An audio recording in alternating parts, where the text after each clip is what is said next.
Boa noite a todos. Que Jesus nos abençoe no amigo das nossas vidas. Que todos nós possamos estar bem. Vamos fazer algumas reflexões sobre o passado, sobre a época que nós estamos vivendo, a época natalícia. E aqueles dias eram dias atribulados como os dias de hoje, mas também eram dias de calma, em algumas circunstâncias, como os dias de hoje também são.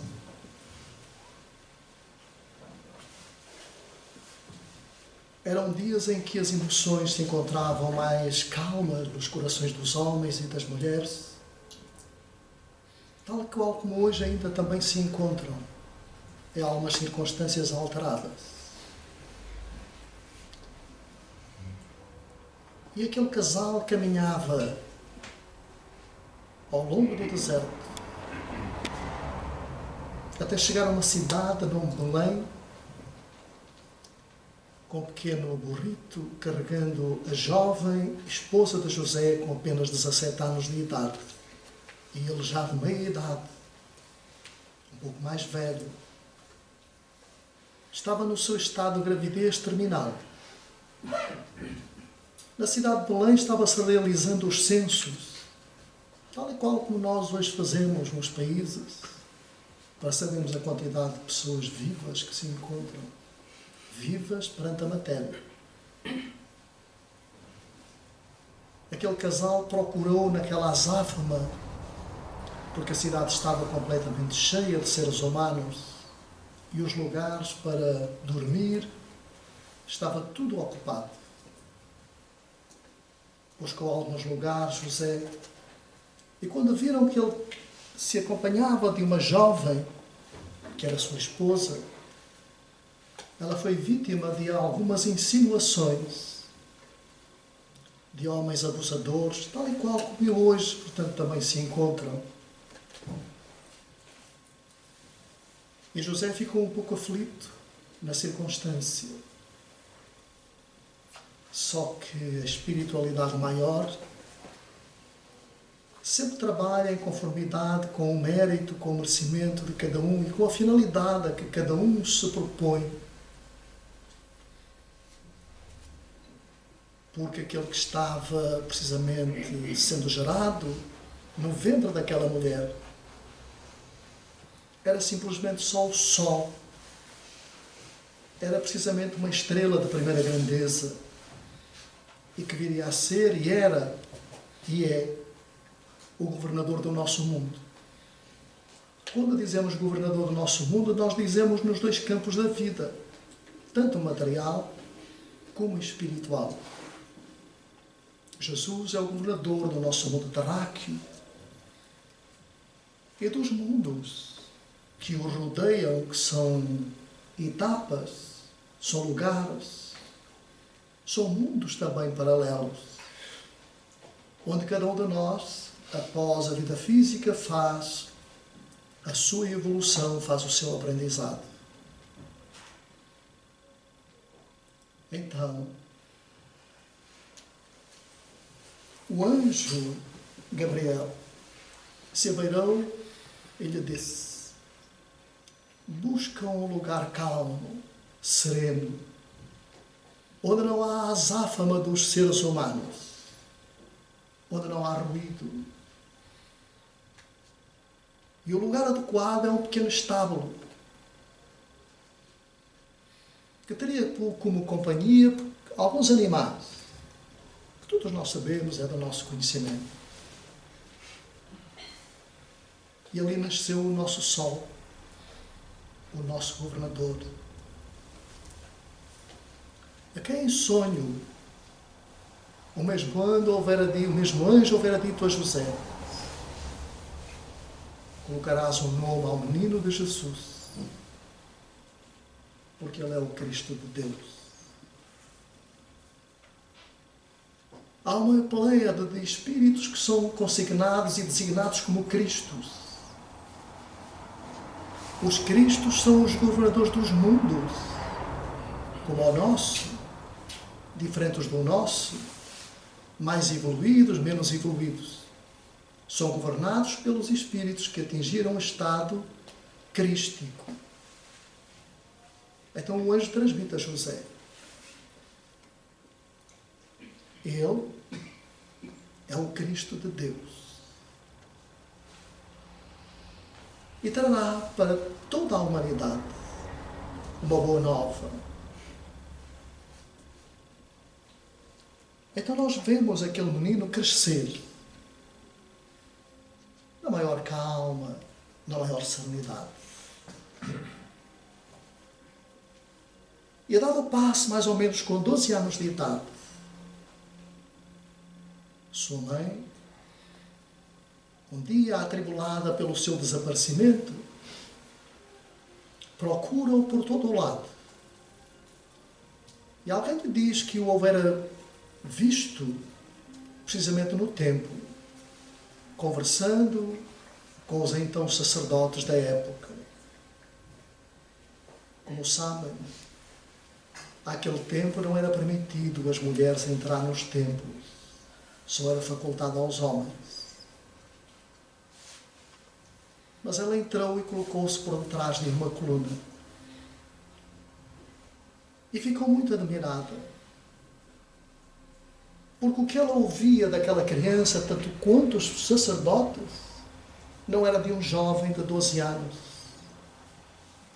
mas de um adulto que era portador de um alto conhecimento, que a maioria era desconhecido.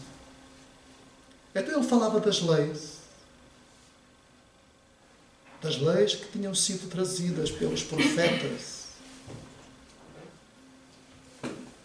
E hoje nós pensamos que todos aqueles profetas que houveram trazido aquelas leis e estabelecido leis, tinham sido enviados por ele. Porque ele era, na realidade, o governador do mundo, como ainda hoje o é. E todos aqueles que vieram antes foram enviados por ele. Tudo aquilo que ele transmitiram foram precisamente através da sua designação, da sua ordem. Todos aqueles ensinos. E Jesus continuou crescendo. À medida que ele se vai desenvolvendo na arte da carpintaria, porque Jesus trabalhou, há uma preocupação muito grande nos seres humanos que se questionam. O que é que fez Jesus desde que nasceu até à idade em que na realidade iniciou o seu apostolado? Foram apenas de 3 anos, dos 30 aos 33. Jesus aprendeu na realidade a profissão de carpinteiro que era de seu pai. Quando seu pai morreu, ele tomou conta dos negócios do seu pai. Jesus trabalhou arduamente, precisamente para governar o seu lar. Vivia com sua mãe. E muitas das vezes nós pensamos, ficamos preocupados e nos questionamos. Mas afinal, o que é que Jesus fez desde que nasceu até àquela idade? Queridos amigos, trabalhou arduamente. Porque pelas leis antigas, àquela época, era obrigação de trabalhar para que cada um pudesse suprir as dificuldades. No entanto, Jesus era portador de um alto conhecimento e refletia e estudava os livros antigos. Nós não vamos esquecer que, entretanto, no mesmo período, havia uma outra mulher grávida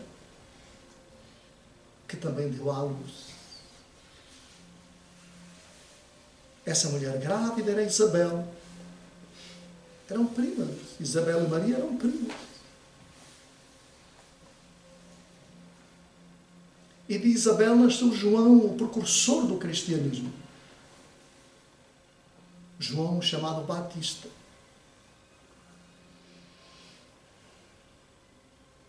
Que no início do apostolado de Jesus foi aquele que o batizou, seguindo precisamente os preceitos da lei antiga. Porque a partir daquele instante não há conhecimento de que Jesus ou era batizado a alguém.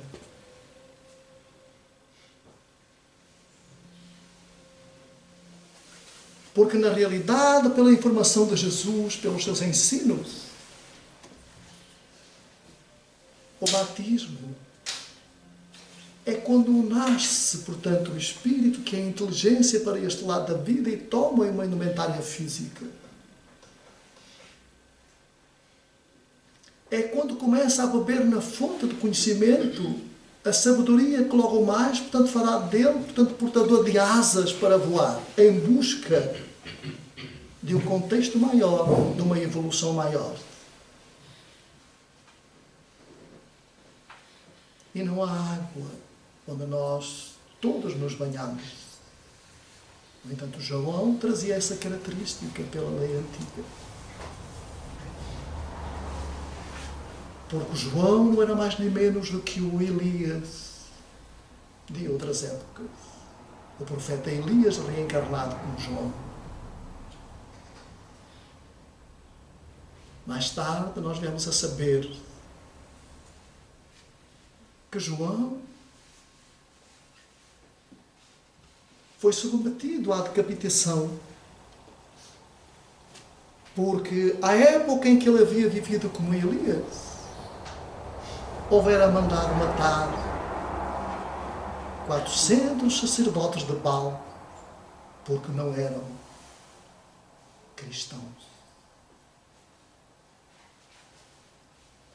Daí ele ser decapitado como resgate, como prova.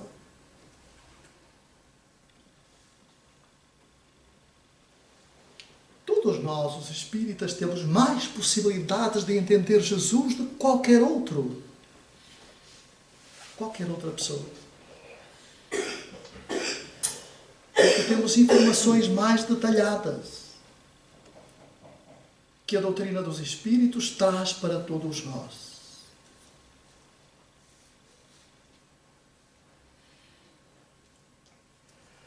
Todos nós ainda hoje buscamos, como naquela época, o ruído que fere os nossos ouvidos. Não buscamos o silêncio para interiorizar, na realidade, a mensagem que Jesus veio trazer para todos nós, naquela época. A Boa Nova. Os Espíritos nos dizem para que nós busquemos o silêncio. O nosso silêncio interior. Que erradiquemos o ruído que mora dentro de cada um de nós. Para que possamos perceber a presença amiga desses benfeitores espirituais que nos rodeiam e que nós pensamos que eles estão muito longe. Mas não.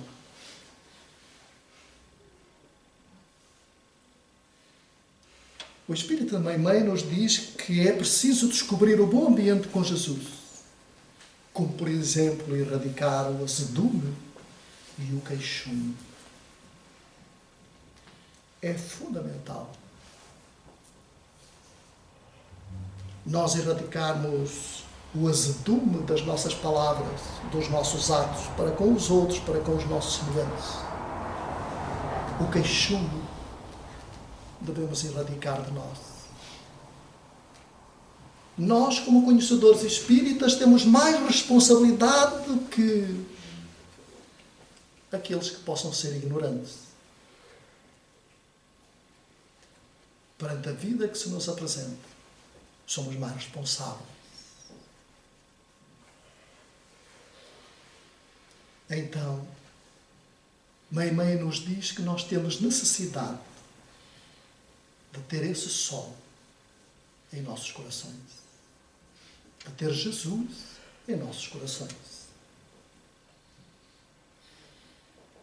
Tal e qual como àquela época em Belém, no período do seu nascimento, já havia um período de transição. Era o momento dos censos, do registro das pessoas. Já havia transição.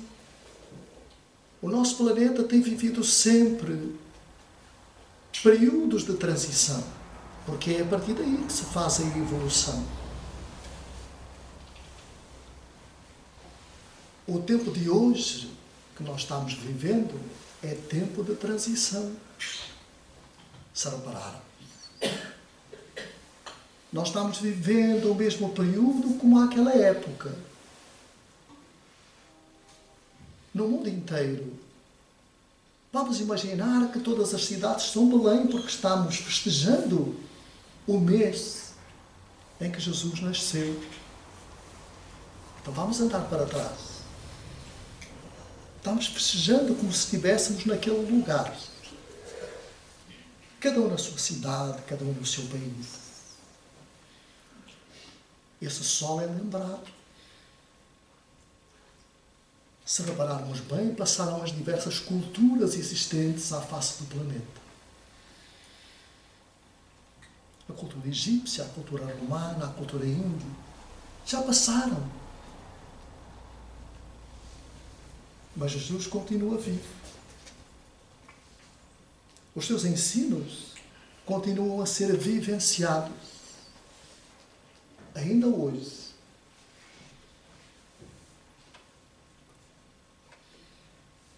Todos nós, independentemente da religião a que possamos pertencer, nós necessitamos de ter religiosidade e espiritualidade em nós.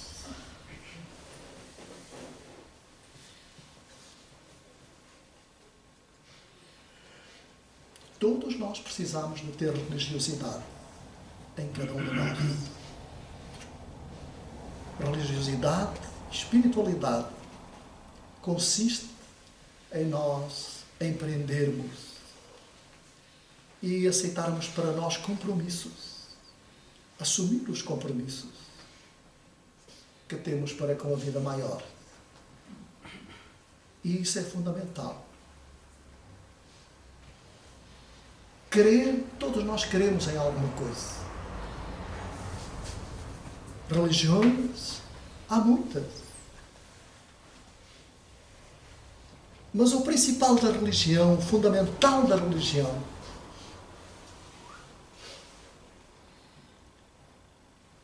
é fazer com que cada um de nós possa religar-se com Deus.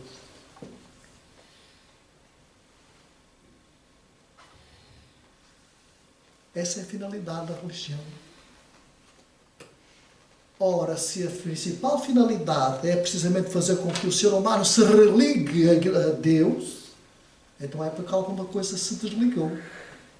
Então é preciso, é necessário nós nos religarmos com Deus. Voltarmos a unir-nos a Deus. E o que é que nós verificamos nos nossos dias de hoje? Tal como naquela época. Verificamos a falta de Deus nos nossos lares, nas nossas famílias, nos nossos jovens, nas nossas crianças, nos adultos, nos da meia idade. Há falta de Deus. Nós não falamos de Deus. Não falamos de Jesus. Temos vergonha. Não sei. Nunca ouvi. Não sei onde mora, não sei onde está. Ele nunca se apresentou. Claro. Porque Deus foi-nos apresentado como sendo uma criatura humana. Um homem de barbas, com o bastão, à espera de cada um de nós, para nos castigar. Para nos colocar dois determinismos. Ou o céu, ou o inferno. E enquanto nós, seres humanos, acreditarmos nesse Deus, então nós continuamos a descrer. Porque esse Deus não existe. o Deus do céu, o Deus do inferno? Não existe. Existe é o Deus de estados conscientes de alma. Porque todos nós vivemos no céu, conforme as nossas práticas, o nosso estado consciente, conforme a nossa alma. Ou vivemos no inferno, precisamente conforme os nossos atos menos dignos. Daí muitas das vezes nós ouvimos pessoas assim: eu vivo no inferno. De onde? Do meu lar. Com o companheiro, com a companheira, com os filhos, com as dificuldades, até eu vivo no inferno. Mas também ouvimos criaturas dizer: no meu lado existe paz, harmonia. Nós confiamos em Deus, somos criaturas de Deus, acreditamos na vida. Até eu vivo no céu. São estados conscientes de alma.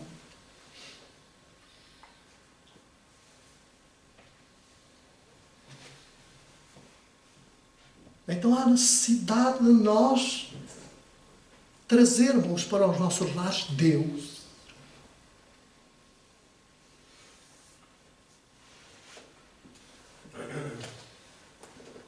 Temos essa urgência, essa necessidade de falar com as nossas crianças sobre Deus. Se nós formos questionar vários pais, várias mães,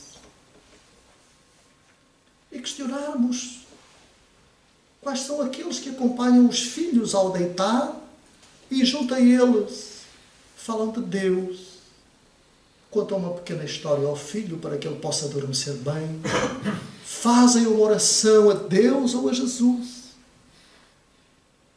para que possam ter uma noite tranquila. Muitas vezes ouvimos: não temos tempo.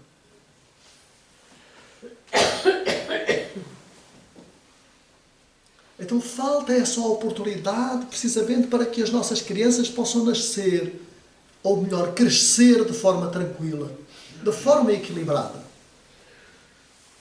despontando em si essa espiritualidade que cada um traz no seu interior.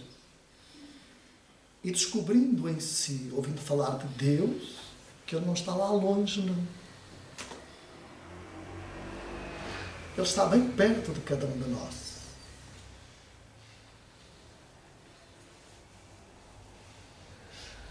Jesus dizia: por que vos afadigais a buscar Deus lá longe, nas maiores dificuldades, percorrendo o caminho mais difícil?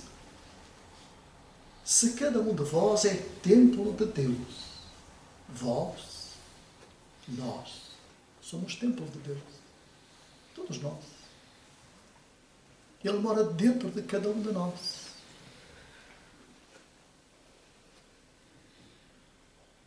Ele mora dentro de cada um de nós. Como?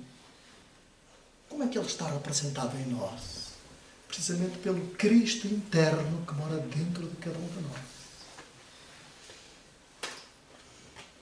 E todos nós podemos escutar a sua voz. É aquela voz muito suave, assim muito baixa, que às vezes nos diz assim, quando nós estamos a fazer alguma coisa que não é muito agradável, diz assim: não faça. Mas nós ouvimos a outra, aquela que nos ensina a fazer, e que depois nos vamos arrepender, porque já fizemos. Mas não ouvimos a outra antes, muito baixinho, aquela que nos faz discernir entre o que é fazer bem e o que não é, que todos nós sabemos o que é fazer bem e o que não é fazer bem. Todos nós sabemos.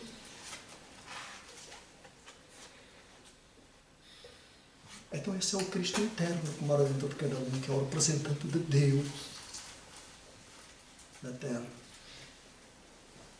Por isso Jesus disse: vós sois templo de Deus. Ele mora dentro de vós.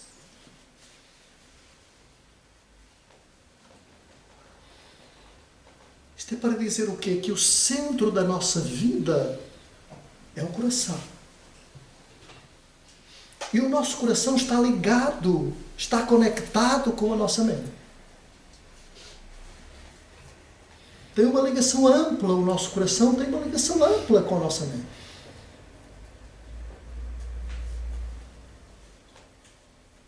O O homem da ciência de hoje descobriu esse pormenor. Até há uns anos atrás, nós pensávamos que o coração só tinha uma finalidade. Era bater e bombear sangue, não é?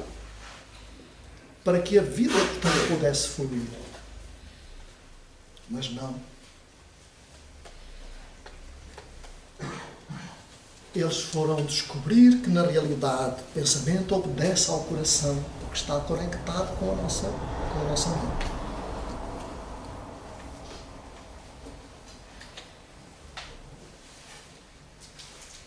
E que, na realidade, se um adoece, ou o coração, ou a mente, o outro fica afetado. Então há essa ligação entre o coração, que tem a ver com a nossa mente, tem a ver com o nosso pensamento. Por isso ele é conhecido como o órgão do sentimento.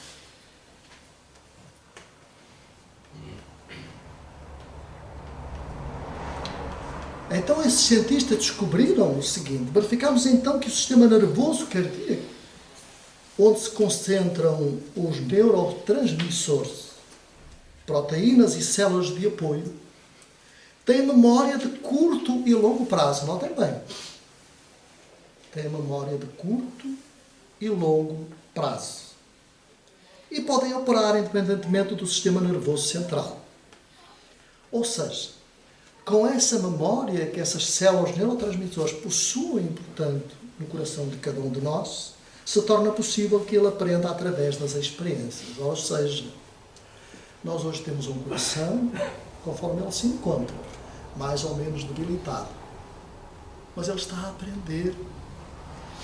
As suas células que o comportam também estão a aprender. Como tudo evolui, o coração, esses neurotransmissores, essas células também vão aprender, também estão a aprender. Em vidas futuras, se tornarão, na realidade, mais realizadas.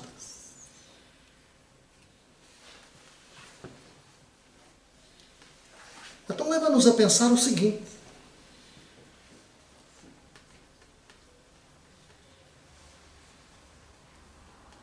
todos nós temos um único determinismo. É o único que existe. Criado por Deus.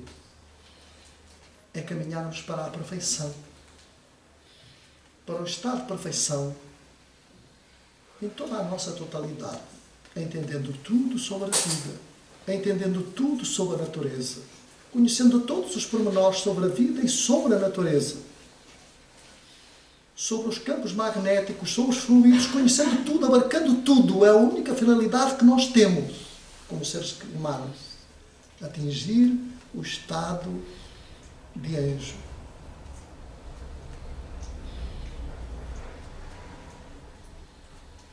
Ora, para que nós possamos progredir, colocar em prática tudo aquilo que nós aprendemos nos intervalos das vidas, nós precisamos de voltar a este lado da vida.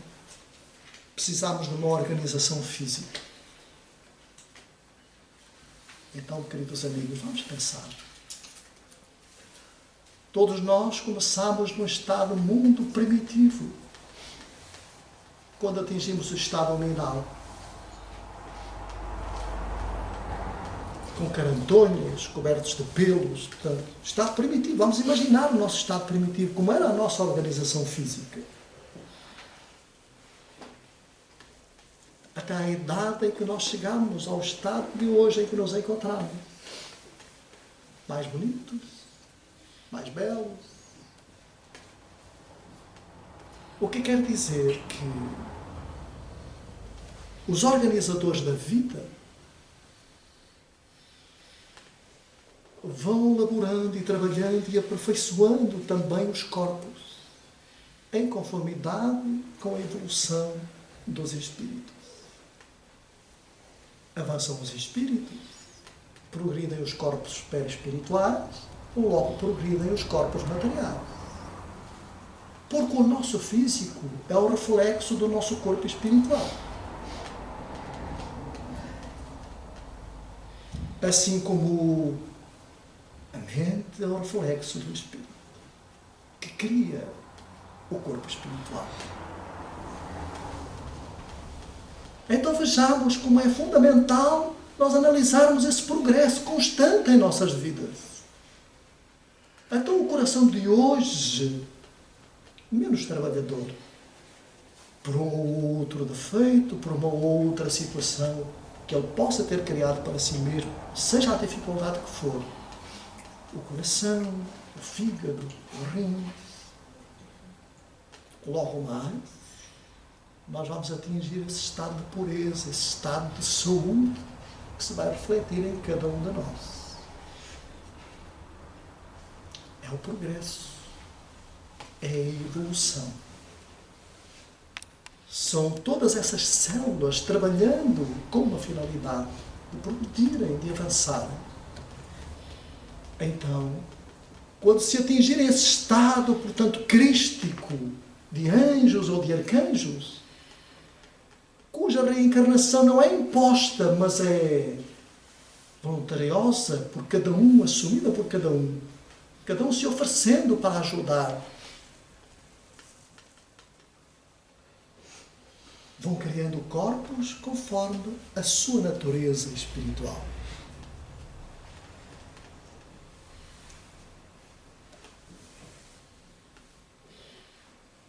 Então nós entendemos, por todo este contexto, que o nosso único determinismo é o bem, que cada um tem que realizar.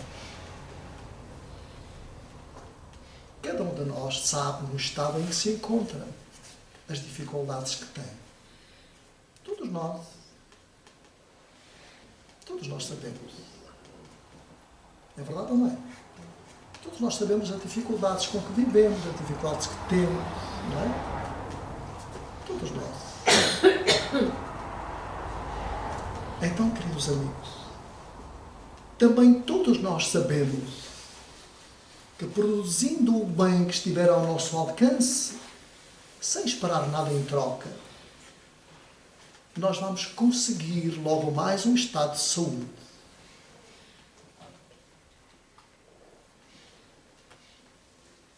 Certa feita, um homem conversa com outro no seu emprego, dizendo que está cansado de viver pela enfermidade que visitou o seu lar, na pessoa da filha que estava acamada. O homem ouviu o que o amigo disse e questionou se podia visitar a filha em seu lar. E ele disse: pode. Mas eu não sei se ela vai conversar consigo, porque ela está muito revoltada pela enfermidade.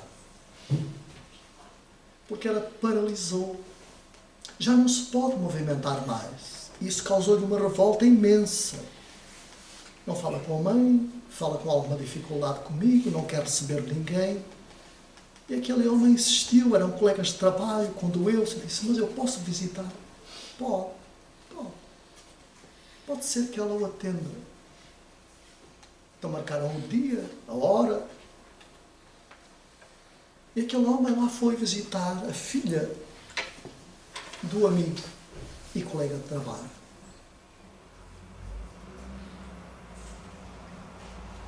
O homem transportava consigo um livro debaixo do braço.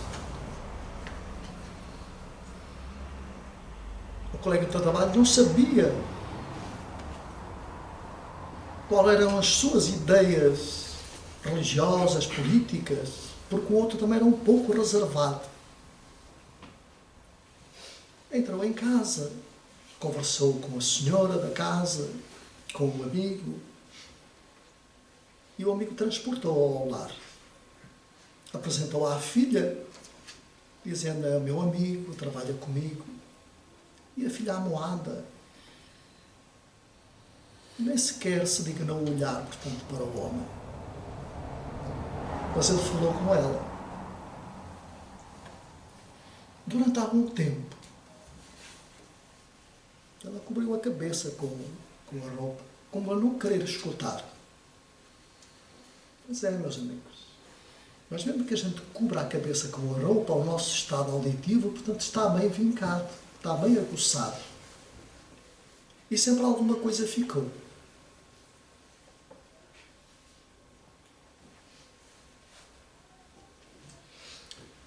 No fim da conversa, aquele homem disse assim, eu vou voltar para a visitar de novo, para que eu tenho esperança que um dia você vai conversar comigo. No entanto, antes de sair, ele lhe disse, vou deixar um livro sobre a mesa, sobre a mesinha de cabeceira, para quando for oportuno, se vier a curiosidade, você possa ler. E saiu. Deixou passar uma semana. Entretanto, o pai, logo no outro dia, ficou muito admirado, chegou ao colega e disse, então, eu por acaso vi o nome do livro, mas você é espírita? Disse, meu amigo, eu sou espírita. Porque ele tinha visto o Evangelho, segundo o Espiritismo, colocado na mesinha de cabeceira. Eu não sabia. Como dissemos, passou uma semana e a hora apazada ele voltou de novo ao lar. Quando chegou lá, a jovem já não cobriu a cabeça. Destapou a cabeça. E conversou com aquele homem, portanto, durante algum tempo. Disse, sabe, eu já li algumas páginas do livro que o senhor deixou ficar. E ele questionou, e então? Achei muito interessante. Mas tenho algumas dúvidas. Minha filha, coloca as suas dúvidas. Estamos aqui para conversar. Ela foi colocando algumas dúvidas. E ele foi explicando. Porquê? Porquê da dor, porquê do sofrimento, porquê das provas, porquê do resgate. E ela foi entendendo. Quando se despediram, ele disse, eu posso voltar? Pode sim, eu agradeço. Passou mais algum tempo e um dia aquele homem voltou de novo àquele lar. E viu o lar um pouco mais desanuviado, mais alegre, mais feliz. E o colega disse, sabe, o último capítulo do Evangelho tem uma coletânea de preces. E nós buscámos algumas para fazermos em benefício da nossa filha. Faço bem ou mal? Faz bem. Aquela que se adapta. Não é quer dizer que sejam vinculativas, obrigatórias, ler aquelas que lá estão. É muito importante você orar por si, por palavras suas. Porque tem outra conexão, tem outra conotação, tem outro valor. Mas faz muito bem em procurar. Então ficou marcada uma nova visita. E aquele homem lá vai de novo àquele lar. Ficou muito admirado. Que viu a jovem, portanto, já sentada na cama, portanto, e lendo um livro sorridente, afável. E convivendo com a família de forma alegre. Entretanto, entrou uma vizinha que a vinha visitar. Já não ia há algum tempo. E disse, coitado, o que havia de acontecer? E ela olhou e disse assim, minha amiga, como assim? Não precisa ter pena, porque eu estou curada. E a senhora pensou, se calhar agora está pior, não é? Porque ela continuava paralisada. Eu estou curada, sim. Porque eu estava doente da alma. O físico é só por determinado tempo. Porque o que estava enfermo era a minha alma, porque eu não entendia o porquê do meu sofrimento. E hoje eu entendo. Então eu estou curado. E agradeço a Deus, agradeço a Jesus pela oportunidade de eu entender a minha dificuldade.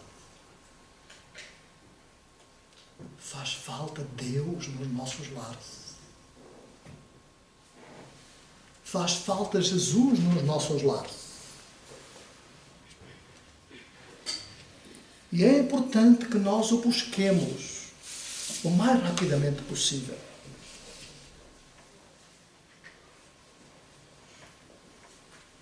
Ensinando as crianças a que eles possam entender como Jesus falava conosco. Como Jesus olhava para nós. Como era o seu olhar. Que muitos de nós não sabem. Mas precisamos de saber. E o Evangelho está repleto de informações de como Jesus olhava para nós. Está repleto.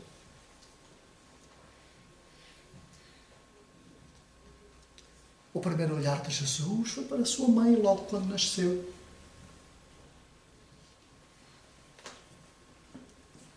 O sol. Olhando com imensa gratidão para aquela que foi escolhida por si para se tornar sua mãe. O olhar precisamente para seu pai. Como gratidão para aquele homem que é pouco falado no Evangelho, mas que era um espírito de escola.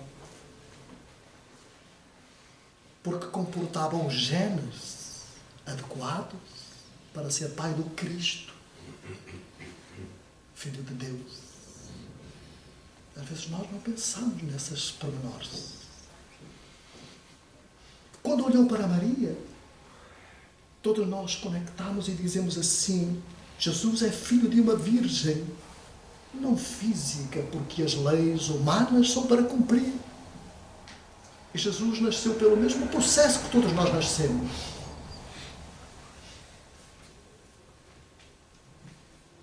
O que era virgem era o seu espírito, que atingiu tal estado de virgindade espiritual que foi escolhida, foi eleita para ser mãe de Jesus.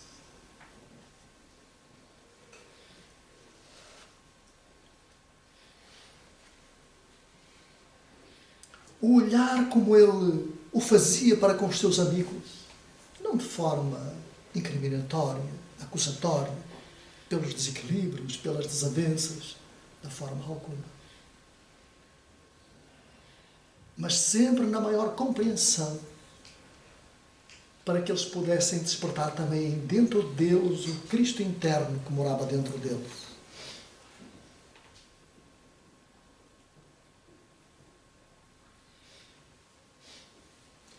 O olhar precisamente para Mateus, o Levi, quando o convidou para fazer parte do apostolado, ele sabia que Mateus era cobrador de impostos. Era funcionário romano. Convidando-o. Vem. Não recriminando. Com o seu olhar meio, sereno, doce. Anda, vem. Convidando. Não impondo, convidando. O olhar para Zaqueu, quando vai a passar naquela multidão e vê aquele pequeno homem, de pequena estatura, num pequeno monte, e olhando Zaqueu, diz: anda, Zaqueu, tenho necessidade de me alojar em teu lar. E quando permanece lá no lar de Zaqueu, Deus entrou neste lar hoje. Então vejamos como Jesus olhava para cada um e olha para cada um de nós. olhou para Judas Iscariote, não olhou de forma criminatória. Faz o que tens a fazer o mais rapidamente possível. Ele sabia que era aquele que o ia acusar. E quando se suicida Judas Iscariote, Jesus vai visitá-lo no lugar de sombra, animando para que possa suportar a dor que logo mais iria ser suprimida.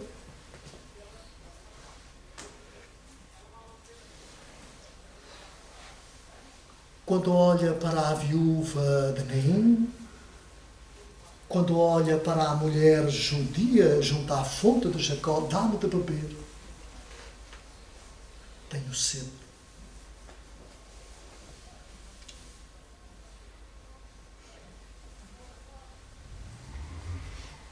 E Jesus conversa com aquela mulher, lhe dizendo que ele é portador de uma outra água que irá saciar toda a sede dos seres humanos. Então Jesus fala-lhe da boa nova, da qual ele era portador.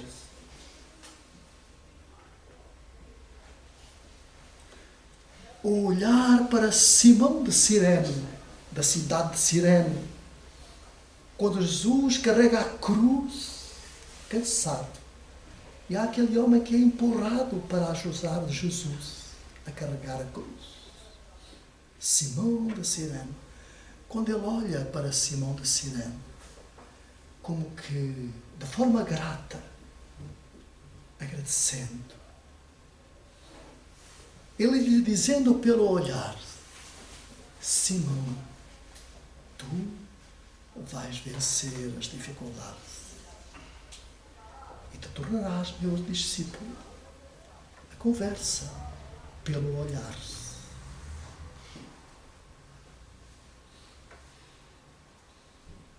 O olhar de Jesus, quando é preso para a primeira pessoa a que o levam para ser julgado, a Anás, sogro de Caifás. E logo de seguida a Pôncio Pilato, que o questiona: o que é verdade? Jesus olha para aquele homem e diz: como é que eu vou explicar a este homem o que é a verdade?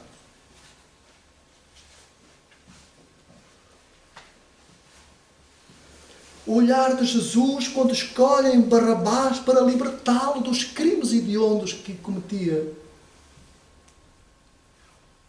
Olhando não de forma criminatória, mas compreendendo a mentalidade do ser humano de então, cruel. Prendendo um homem bom, que só fazia o bem, em detrimento de um outro, portanto que era criminoso. O olhar quando está na cruz de Jesus para Dimas, considerado o bom ladrão, lhe dizendo: meu filho, ainda hoje estarás comigo no reino dos céus.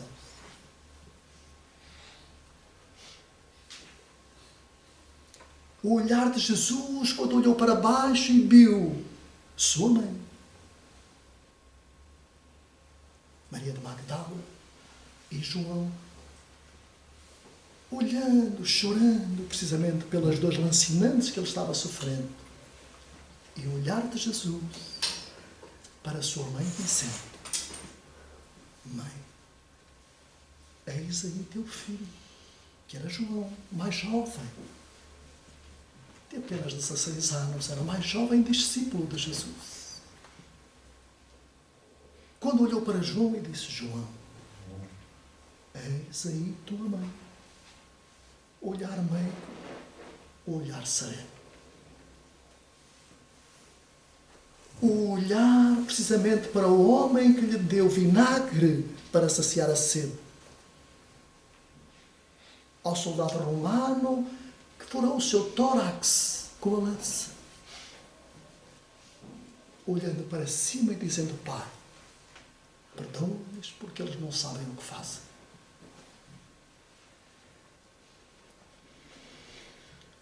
E nesse olhar estava precisamente prescrevendo para cada um de nós o nosso futuro.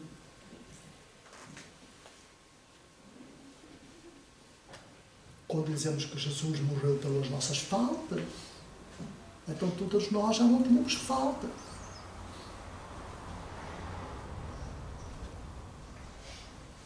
Ele morreu precisamente para dar um exemplo de como nós devemos aceitar com tranquilidade aquilo que vem ao nosso encontro. Porque o nosso progresso tem que ser realizado, na realidade, por cada um de nós. E incentivou-nos a vivenciar o Evangelho. A olharmos uns para os outros, como Ele olhava e olha para nós.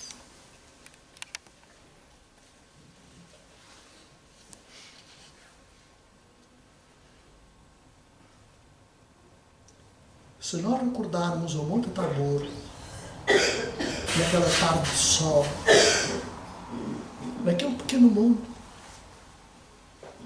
onde Ele falou para nós as bem-aventuranças, o olhar que Ele percorria para cada uma daquelas criaturas que lá se encontravam, com as maiores necessidades. Todos nós, hoje, estamos precisando de subir ao Monte Tabor. Todos nós, seres humanos, criaturas humanas, de todo o mundo. Estamos necessitando de subir ao Monte Tabor para ouvirmos falar Jesus em nossas almas, em nossos espíritos. Buscarmos o equilíbrio, sabermos o que são as bem-aventuranças, realizando-as nos nossos lares, com a nossa família, com os nossos conhecidos, com os nossos parentes mais ou menos afastados, com os nossos amigos, com aqueles que supostamente se consideram inimigos. Temos necessidade disso, meus amigos, de subir a um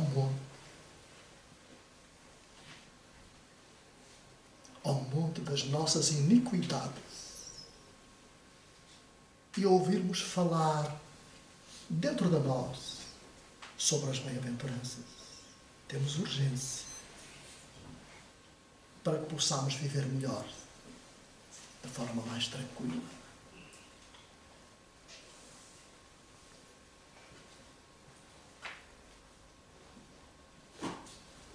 Ao observarmos isso, não tenhamos dúvidas que todos nós um dia vamos ser brandos.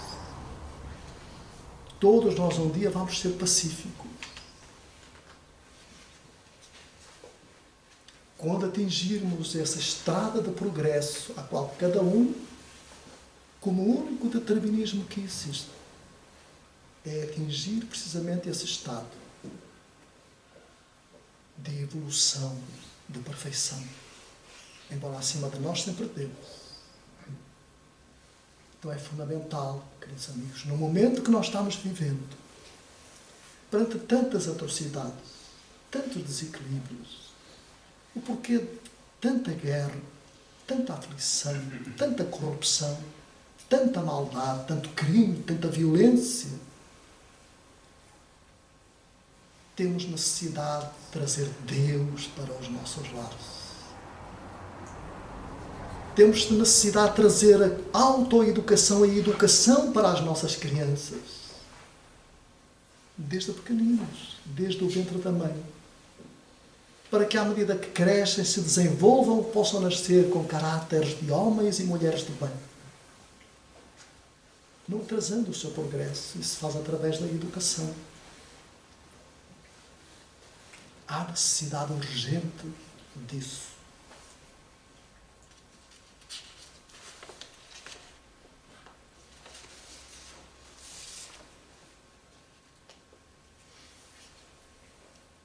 Em Missionários da Luz, o nosso querido André Luiz tem um pequeno excerto que diz assim: numa viagem que várias entidades fazem do outro lado da vida, portanto, na assistência àqueles que estão menos bem. Diz assim, cada segundo, André, cada um de nós recebe trilhões de raios de vária ordem e emitimos forças que nos são peculiares e que vão atuar no plano da vida, por vezes em regiões muitíssimo afastadas do nosso. Trabalho que cada um de nós pode fazer nos nossos lares orando. Essas vibrações, esses fluidos são precisamente absorvidos pelos benfeitores espirituais e transportados aos lugares de dor. Nesse círculo de permuta incessante, os raios divinos, expedidos pelo coração santificadora, expedidos pela oração santificadora, convertem-se em fatores adiantados de cooperação eficiente e definitiva na cura do corpo, na renovação da alma e iluminação da consciência. Toda a prece elevada é manancial de magnetismo criador e vivificante. E toda a criatura que cultiva a oração com o devido equilíbrio de sentimento transforma-se gradativamente em foco irradiante de energias da divindade. Que beleza! Então nós podemos irradiar, portanto, de nós. É aquilo que nós vamos fazer, precisamente, já de seguida. Orando a prece de Cáritas. Precisamente a benefício de todos aqueles que estão passando menos bem, estão passando as maiores aflições, as maiores dificuldades. A prece de Cáritas foi recebida na noite de 25 de dezembro de 1873 e tem uma finalidade grandiosa. Então eu convidava a todos, para encerrarmos o nosso trabalho da noite, encerrarmos os olhos e a pedir ao António, portanto, para colocar um pouquinho de música ambiente,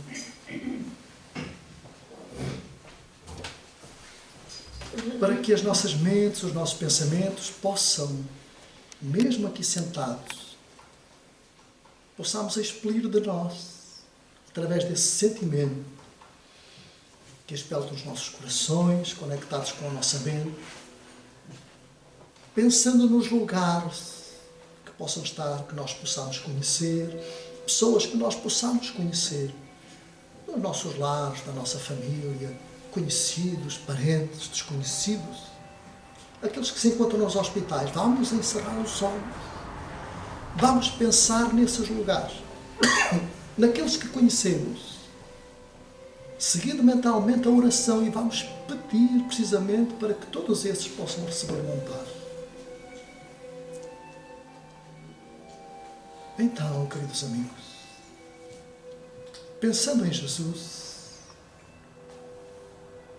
nesta noite, no amigo celeste das nossas vidas, o companheiro de todas as horas, de todos os instantes, oremos ao Pai, Deus nosso Pai, que sois todo poder e bondade. Dai a força àqueles que passam pela provação. Dai luz àquele que procura a verdade.